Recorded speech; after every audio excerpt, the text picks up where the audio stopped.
Bonjour à toutes et à tous et bienvenue dans Kino Flashback, l'émission qui vous fait voyager dans le temps. Si vous n'avez pas vu nos premières émissions, n'hésitez pas à aller les regarder. Bonjour Stéphane. Bonjour Jeanne, quel film allons-nous voir aujourd'hui? Nous allons parler des 39 marches, l'un des premiers chefs-d'œuvre d'Alfred Hitchcock. Alors, sans plus attendre, commençons l'émission. He was known as the peacock of the air. Richard Hannay est un Canadien qui vient tout juste de s'installer à Londres. Il rencontre Annabella Smith, une jeune femme recherchée par une société secrète. Le jeune homme accepte de l'aider et propose de l'héberger pour la soirée, mais elle se fait poignarder.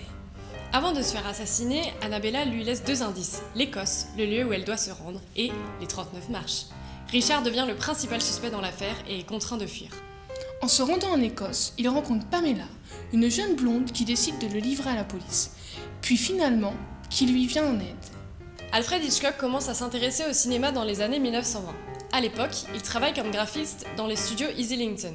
En 1926, alors que la carrière d'Hitchcock semble se terminer, il épouse Alma Reville, son assistante. Sa carrière peine à décoller, et il envisage même d'abandonner le cinéma.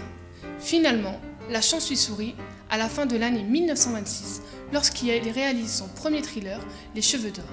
Durant ses 60 années de carrière, Hitchcock réalise plus de 50 longs métrages. Parmi eux, des chefs-d'œuvre bien connus du grand public, comme par exemple Sueur froide, Psychose ou Les oiseaux. Avant 1935, Hitchcock n'est pas au top. Avec Numéro 17 et Le Chant des Danubes, le réalisateur enchaîne les échecs et ne semble plus ravir le public anglais. Finalement, avec l'aide de Michael Balcon, il réussit à reconquérir les spectateurs avec L'homme qui en savait trop. Il regagne rapidement la confiance des studios Gaumont British et produit dans la foulée Les 39 marches, adaptation du roman éponyme de John Buchan. Les années 30 sont en quelque sorte le premier palier de la carrière d'Hitchcock. Il définit ses codes et devient le maître du suspense. Nous avons décidé de vous montrer un court extrait du film. Il s'agit du moment où Robert Donat et Lucy Mannheim sortent du théâtre. L'avez-vous vu ? Regardez encore, juste devant le bus. On peut apercevoir Hitchcock. Il apparaît moins d'une seconde. Le réalisateur est connu pour ses nombreux caméos. Il aimait beaucoup faire de courtes apparitions dans ses films.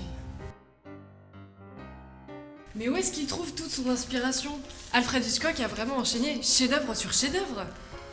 En réalité, Hitchcock a souvent transposé des livres au cinéma.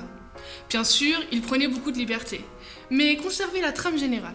On compte plus d'une dizaine d'adaptations de romans dans sa filmographie. Ah, tout s'explique maintenant. Merci d'avoir suivi les aventures de Kino Flashback. L'émission qui vous fait voyager dans le temps.